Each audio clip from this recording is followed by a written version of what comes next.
અમદાવાદમાં 242 પેસેન્જર સાથે પ્લેન ધડાકા સાથે તૂટી પડ્યું। પૂર્વ મુખ્યમંત્રી વિજય રૂપાણી આ પ્લેનમાં હતા।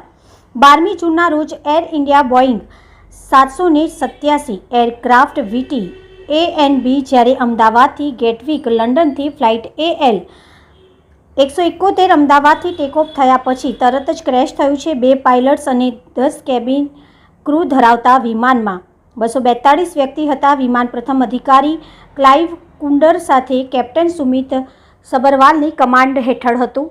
કેપ્ટન સુમિત સબરવાલે LTC જે તેમાં 8200 કલાકોનો ઉડ્ડયનનો અનુભવ છે। કો પાયલોટને 1100 કલાક ઉડ્ડયનનો અનુભવ હતો।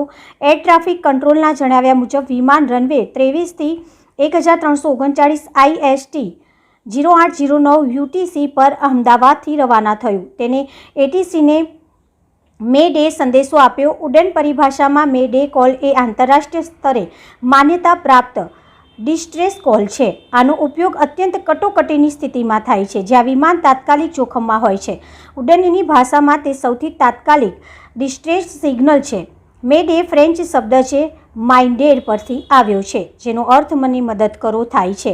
ત્યારબાદ એર ટ્રાફિક કંટ્રોલ દ્વારા કરવામાં આવેલા કોલ્સને વિમાન દ્વારા કોઈ જવાબ આપ્યો ન હતો।